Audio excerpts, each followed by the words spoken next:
The air inside the Flathead County Courthouse Annex carried the smell of damp wool, old paper, and lukewarm coffee. It was the unmistakable scent of bureaucracy, the kind Samuel Carter had tried to leave behind for good. He sat at the back, alone on a hard wooden bench, his posture still straight after 2 decades in the Army. Yet his gaze wasn't on the auctioneer, it was fixed on the rain-streaked window. At his feet lay his companion, an aging German shepherd with a rare silver and cream coat. The dog's name was Ranger, and though his muzzle was frosted with white, his amber eyes held the sharp intelligence of a partner who had been through battles of his own.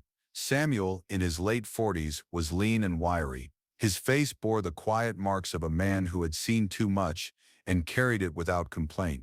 A faint scar crossed his eyebrow, a relic from a firefight he preferred never to remember. His simple flannel shirt, jeans, and worn boots weren't meant for show. He wasn't a man of conversation anymore. He sought only function and solitude.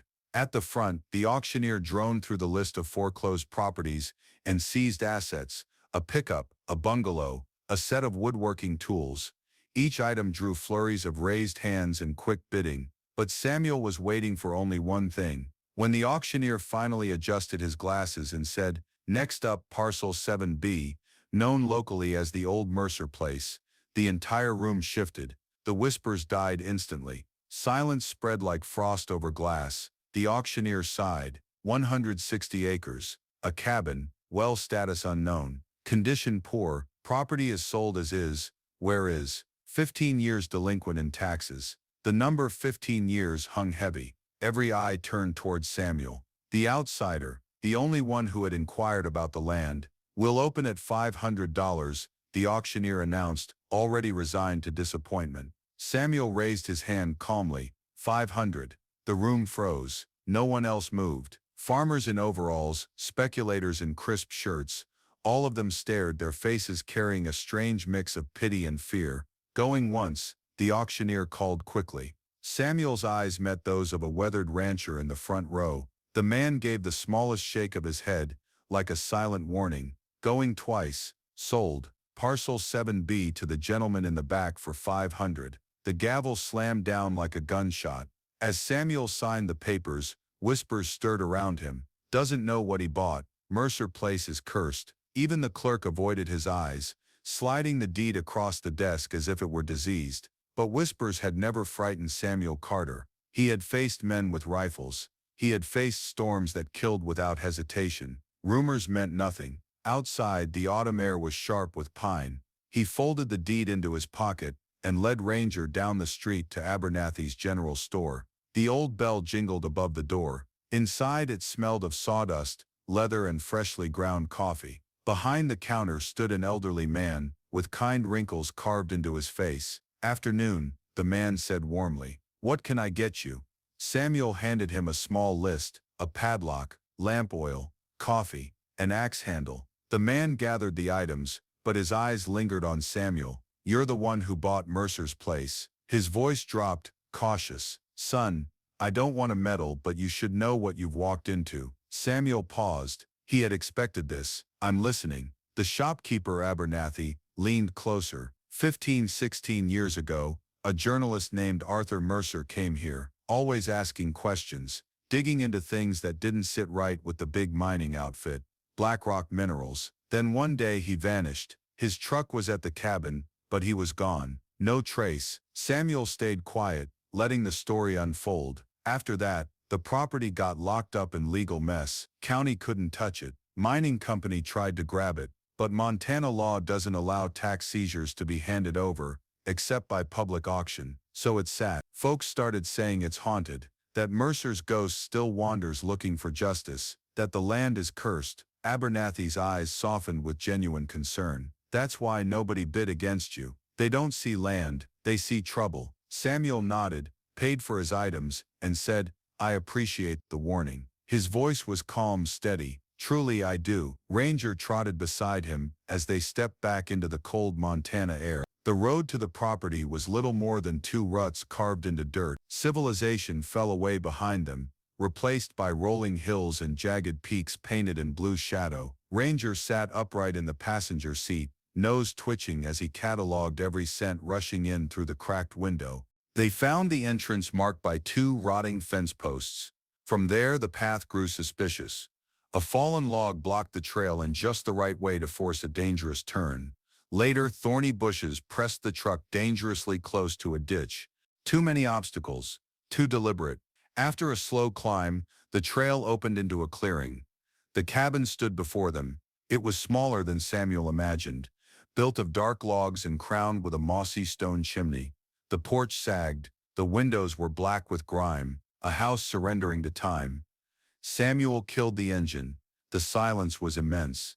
Only the wind whispered through the tall pines. "Well, partner," he said softly, laying a hand on Ranger's back. "This is home." The dog gave a low woof, his tail swaying once. Inside, the cabin smelled of ash and rot. A single room held a bare iron bed frame, a dusty table and 2 chairs. The fireplace dominated one wall, its stones rising to the ceiling, but the strangest details weren't the decay, they were the remnants of a life cut short. A coffee mug sat on the table, a book lay face down, and a heavy wool coat still hung on its peg by the door, as if Arthur Mercer had simply stepped outside and never returned. Samuel's hand lingered on the dusty table. He felt not abandonment but interruption. Then Ranger froze.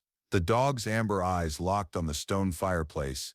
His ears flattened. A low whine rose from his throat. His fur bristled. He padded forward, sniffing the base stones with frantic urgency. "What is it, boy?" Samuel asked quietly. Ranger ignored him. He pawed at one flat stone with growing agitation. His body trembled, every instinct screaming that something was hidden here. Samuel had seen Ranger like this only twice before, both times in war zones. Both times the dog had found something deadly. Kneeling, Samuel placed a calming hand on Ranger's back. The dog's muscles were taut, his gaze unwavering. Samuel stared at the cold stones, his own unease rising. There was nothing visible, just soot and dust, but he trusted Ranger more than he trusted his own eyes. As the sun dipped behind the mountains, painting the sky in fire and shadow, Samuel stepped back onto the porch. He locked the cabin behind him, deciding to sleep in the truck that night. Ranger pressed close to his leg, still unsettled. The auction whispers, Abernathy's warning, the obstacles on the road, and now Ranger's fixation on the hearth. It was all too deliberate. This wasn't a haunted house. It was a secret disguised as a ruin, and Samuel Carter had just bought himself a purpose. Samuel woke to a world of gray, the steel-colored sky pressed low, and the whispering wind of the night before had grown into a mournful howl. From the driver's seat of his truck, wrapped in a wool blanket, he rubbed his eyes and saw the first heavy flakes drift past the windshield. Within minutes, snow came hard and fast, a thick, wet curtain that erased the forest. This wasn't a gentle snowfall. It was the opening assault of a blizzard. Ranger was already awake. The old shepherd sat tall in the passenger seat, ears pricked, amber eyes tracking the storm. Samuel chuckled dryly. "Looks like the world's shutting its doors, partner. Time to move inside." The cabin, for all its decay, had walls. Together they carried essentials, sleeping bag, food crate, tools, and water into the one-room shelter. Each trip through the deepening snow was a fight against the wind. By the time Samuel bolted the door, the storm's roar swallowed everything. Inside, the air was stale and bitter cold. Samuel's first task was fire. He knelt at the stone hearth, wary of the place that had unsettled Ranger the night before. The flue was clear, the chimney intact. Soon a cautious fire crackled, filling the room with flickering light and the scent of burning pine. Warmth returned to the cabin, but not to Ranger. The dog refused to settle. He paced, nails clicking on warped floorboards, his eyes never leaving the base of the fireplace. A low whine vibrated in his chest. "Easy, boy," Samuel murmured, scratching his back. "It's just fire. You're safe." But Ranger pulled away, dropped his head, and began pawing at the same flat stone again. His urgency sharpened. He barked once, sharp and demanding. Samuel's unease deepened. He had spent years reading this dog's body language, and this wasn't ordinary anxiety. This was the same intensity Ranger showed in Kandahar when he'd sniffed out a buried weapons cache. Trust your partner. Rule 1 of survival. All right, Samuel whispered, grabbing a lantern. Show me. Ranger's nose went straight to the rectangular stone in the center of the hearth. Samuel crouched, running his hands over it. Unlike the rounded river rocks surrounding it, this slab was smooth, slate gray and suspiciously perfect. He scraped at the edge with his knife. Instead of crumbling mortar, he found a darker seal, rubbery, disguised with dirt, a bond made to be broken. His pulse quickened. Good boy, he said, voice thick with awe. He retrieved his crowbar, wedged it into the seam, and leaned his weight. The stone groaned, resistant. He shifted position, muscles straining. Finally, with a screech that echoed like nails on steel, the slab lifted. Samuel dragged it free and dropped it onto the floorboards with a bone-jarring thud. Below yawned a dark cavity, a man-made chamber, about 4 feet deep, lined neatly with stone. Inside lay a stack of leather-bound notebooks tied with twine, and a heavy green metal box, the kind the military used for ammunition or classified files. Ranger went silent. His body relaxed, his tail wagged once. He had found what he was meant to find. Samuel lowered the lantern. So that's your ghost, he murmured. The storm battered the cabin through the night, but inside Samuel spread the artifacts across the table. The fire's glow cast shadows over Mercer's life's work. The notebooks, dated 2008, began as observations of Montana wildlife. Soon they turned darker. Arthur Mercer had documented harassment, county inspectors arriving with fake fines, sudden property line disputes, threats disguised as paperwork. His neat handwriting grew agitated. They want this land, they'll bury me in debt if they can't take it outright. Then came the evidence against Blackrock Minerals, independent lab reports showing high levels of arsenic and lead in local water, soil samples in labeled bags, vials of oily black liquid sealed with wax, each marked with dates and coordinates. Finally, a topographical map of the county, circled in red ink. Every marked location was a spring, creek, or marsh feeding the valley's water supply, a network of poisoning. Mercer had uncovered a conspiracy that could ruin thousands of lives, and then he vanished. Samuel sat back, coffee steaming in his mug. Ranger dozed fitfully by the hearth, still watchful even in sleep. The weight of what they'd found pressed heavily on him. Then Ranger's growl broke the silence. The dog snapped upright, ears sharp, eyes fixed on the door. Samuel froze, listening. At first, only the storm. Then he heard it, the faint grind of an engine, fighting its way through deep snow. No one should be here. Not in a blizzard. Quickly, Samuel shoved the notebooks and box back into the cavity, slid the stone into place, and brushed ash and dirt over the seam. By the time the sound grew close, the evidence was hidden. A heavy knock rattled the door. Ranger growled low, vibrating like distant thunder. Samuel laid a calming hand on his back, then unbolted the door and opened it a crack. On the porch stood a man in his 50s, broad-shouldered, thick-set, his sheriff's department parka dusted with snow. A heavy mustache covered his upper lip, but his eyes, small and flat, were colder than the wind. Afternoon, the man said, voice gravelly. Some storm. I was in the area and heard this deed finally went through. Thought I'd check if the new owner needed help. In the area? Samuel asked coolly. This is miles from anywhere. The sheriff shrugged. Just doing my job. You must be Samuel Carter. Mind if I come in? Get out of the wind. It wasn't a question. Samuel opened the door. The sheriff stomped snow from his boots, eyes sweeping the room with predatory calculation. Ranger stood rigid, muscles taut, eyes locked on the intruder. That's quite a guard dog, the sheriff muttered, circling closer to the fire. He's a good judge of character. Samuel replied evenly. The man smirked, but his eyes narrowed. This land's been a headache for the county. 15 years of back taxes. Surprised anyone bought it. Samuel leaned against the frame. One man's trouble is another man's peace and quiet. The sheriff's smile slipped for an instant. Well, just be careful. Storm's bad. And this land, it's got history. Best not to go digging. His tone carried a weight sharper than any warning. "I'll keep that in mind," Samuel said flatly. With a curt nod, the sheriff left. Through the window, Samuel watched the SUV's taillights vanish into the snow. His stomach knotted. That man hadn't come to help. He'd come to assess. Samuel pulled on his coat and fought through the storm to check his truck. Snow buried the tires. He brushed them clear one by one. 3 were fine. The fourth, the driver's side rear, was slashed clean through. A deliberate cut, not an accident.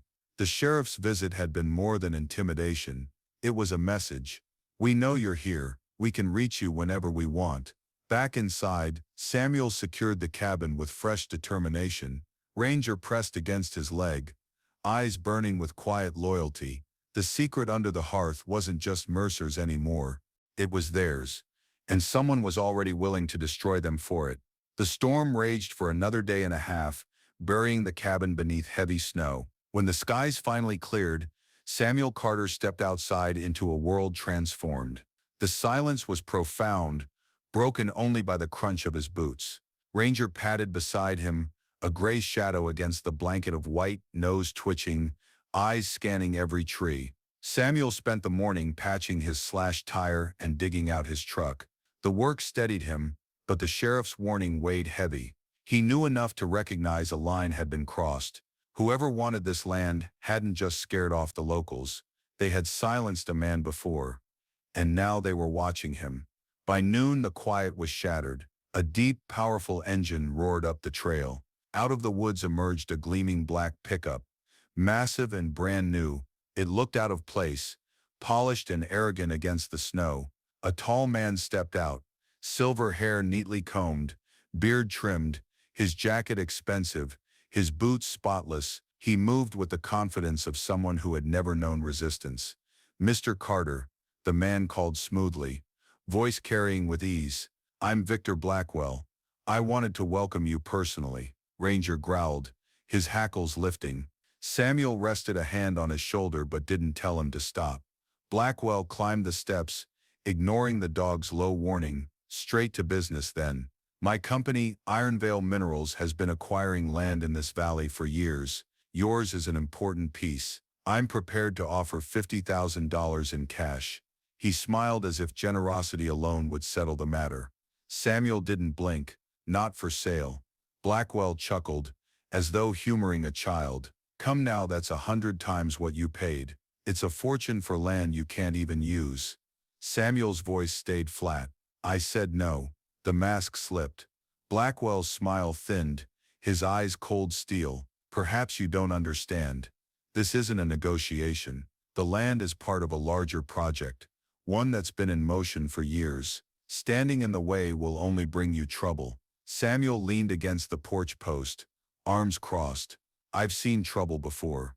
Yours doesn't scare me." For a long moment the two men stared at each other, the only sound the distant drip of melting snow. Finally Blackwell's fury surfaced. His voice dropped to a hiss. "You'll regret this." He turned sharply, strode to his truck and tore away down the trail, leaving deep, angry ruts carved into the snow. Ranger barked once, sharp and defiant. That night Samuel sat at the table, sorting through Mercer's notebooks again. Ranger lay near the fire, restless. His ears twitched, his breathing shallow. Then he sprang to his feet, hackles raised. The sound came next, a faint scrape at the front door. Someone was picking the lock. Samuel doused the lantern instantly, plunging the cabin into darkness. He grabbed his old hunting rifle, pressing his back to the wall. Ranger crouched low in the shadows, teeth bared, eyes burning. The lock clicked. The door creaked open. A tall figure slipped inside, pistol in hand. Ranger launched like lightning. 90 pounds of muscle slammed into the intruder's legs. The man crashed to the floor, his weapon clattering across the boards. Before he could recover, Ranger clamped his jaws around the man's forearm. The crunch of bone cut through the storm outside. The intruder screamed, writhing, but the dog held firm. Samuel kicked the pistol away, leveled his rifle and barked. "How many more?" The man only whimpered, clutching his ruined arm. Then a voice roared from outside, carried by the wind.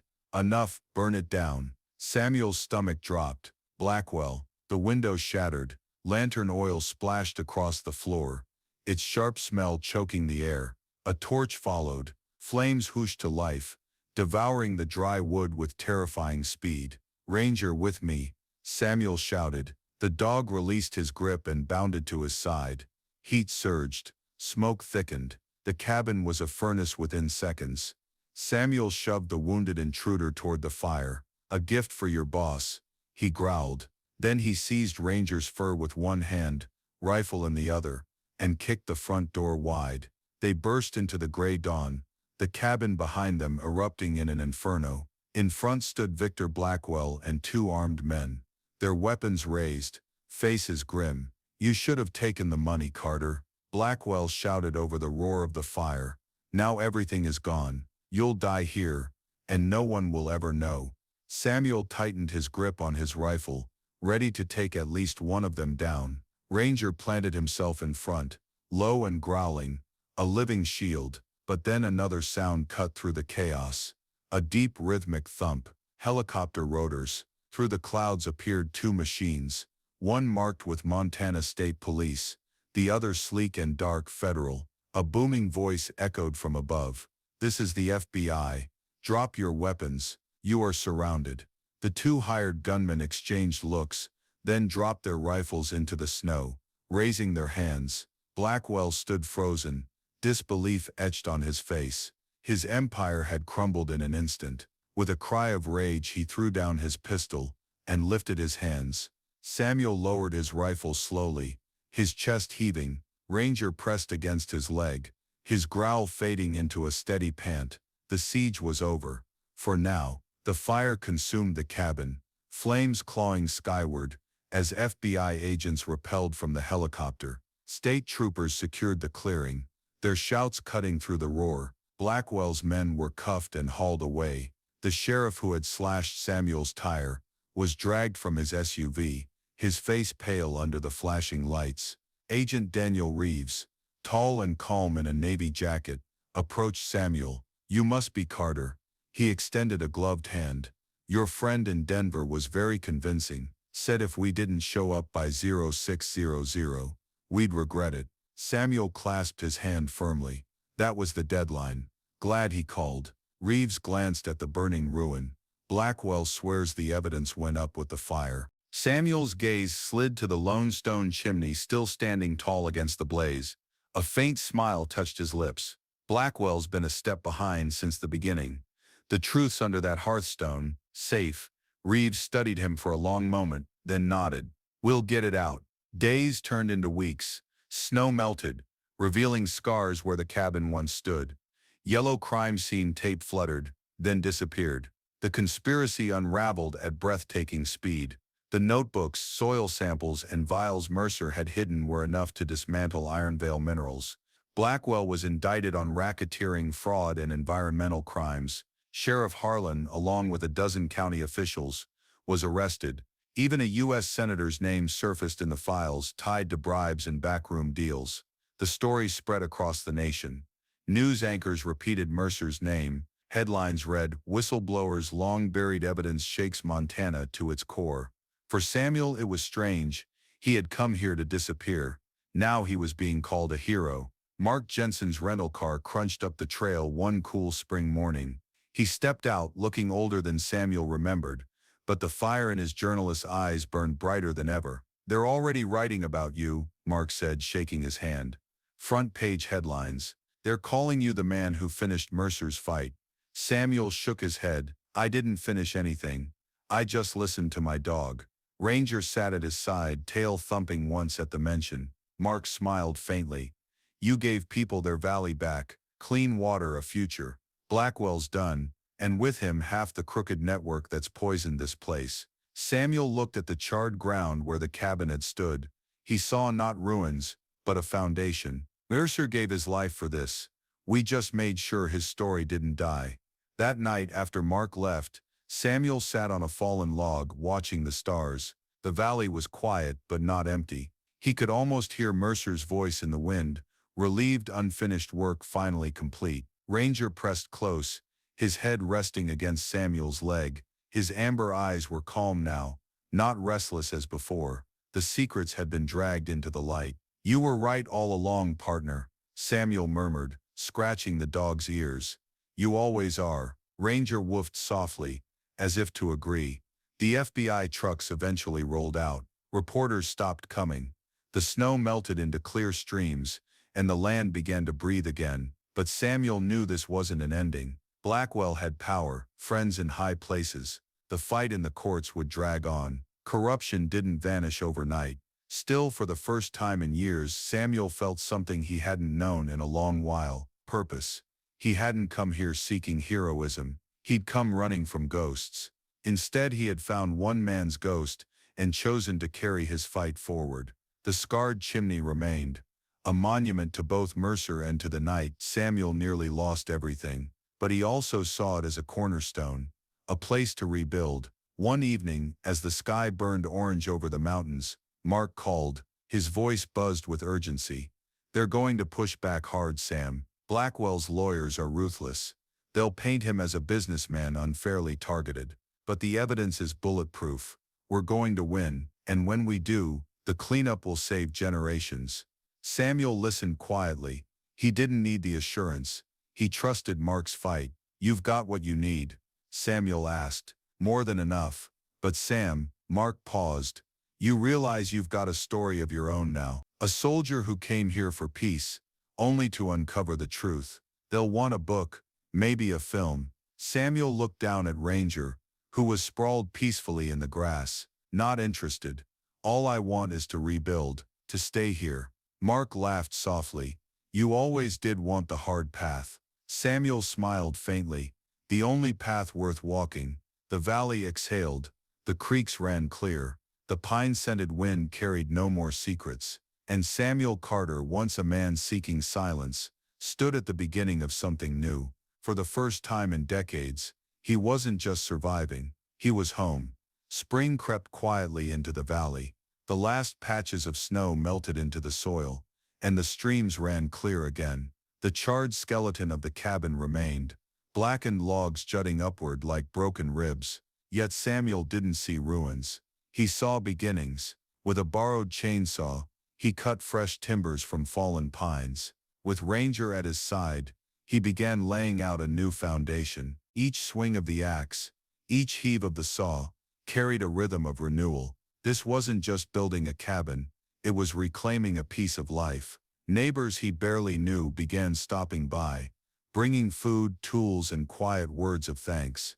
They had once whispered about curses and ghosts, but now their eyes held respect. Samuel had broken the silence that had strangled the valley for years. In the evenings he sat on the porch steps he'd rebuilt, Ranger lying beside him, their breaths fogging in the cool night. They watched the mountains fade into shadow. "Funny thing, boy," Samuel murmured, scratching Ranger's ears. "I came here to disappear. Instead we lit a fire big enough to wake the whole country." Ranger nudged his hand, amber eyes steady and knowing. "You saved me more than once."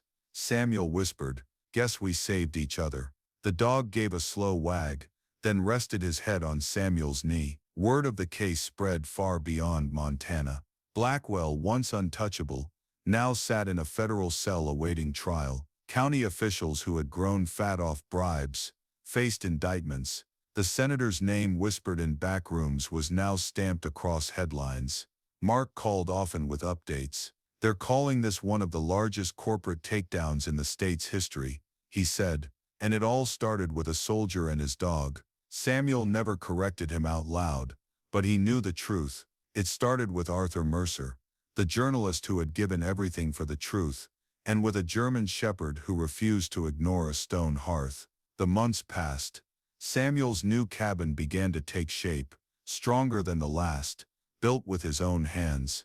The chimney, carefully rebuilt from the old stones, stood firm in the center. This time it wasn't hiding a secret, it was a symbol. He hung Mercer's restored notebooks on a shelf above the hearth, not as evidence now, but as remembrance. Ranger often lay there, stretched in the fire's glow, finally at peace. Sometimes Samuel caught himself staring at the scarred stone slab, the one that had hidden Mercer's truth. It was strange to think that a single piece of slate, guarded by a loyal dog, had changed everything. One afternoon, a small group of children from town wandered up the trail with their parents. They asked Samuel about Ranger, the brave dog they'd seen on the news. Samuel smiled faintly and knelt, letting them stroke the shepherd's soft coat. Ranger tolerated the attention with quiet dignity, his tail swishing gently. "This old boy's the real hero," Samuel told them. "I just followed his lead." The parents smiled knowingly, but Samuel's words carried no hint of false modesty. He meant them. The valley healed, little by little. Streams ran clean again. The pine forest stood tall and proud. Families returned to their land with new hope. Samuel found himself part of the community, though he had never sought it. At night, when the stars blazed above the ridges, he often thought about the strange road that had led him here. A deed purchased for $500, a cursed property, a missing journalist, a sheriff with a knife, a powerful man undone by arrogance, and a dog who never stopped warning him until the truth was unearthed. On the anniversary of the fire, Mark returned. They stood together in front of the rebuilt cabin, looking out over the clearing. "You've done good work," Mark said softly. "Better than most men would have managed." Samuel gave a small shrug. "I just built what I needed, nothing more." Mark studied him. "So what now? You could go anywhere. Write a book, tell your story." Samuel shook his head, eyes on the horizon. "I'm staying. This is home." Mark smiled. "I figured you'd say that." The two men shared a quiet laugh, the easy laughter of soldiers who had walked through fire and come out the other side. That evening Samuel sat by the fire, Ranger at his feet, both staring into the flickering flames. He thought of Mercer, of the Sheriff, of the Sheriff, of Blackwell, of the voices that had tried to bury truth in ash and silence, and he thought of the dog beside him, the steady companion who had never wavered. "This place isn't cursed, partner," Samuel whispered. "It's blessed, because you were here." Ranger lifted his head and pressed it into Samuel's palm. No words were needed. The bond between them was carved deeper than stone, forged in trust and trial. Sometimes home is not a place on a map. It's not a roof or a set of walls. It's a promise, a loyalty so fierce it carries you through storms, fire, and fear. For Samuel Carter home was here in a quiet Montana valley, and home was a silver-gray dog who had never once turned away.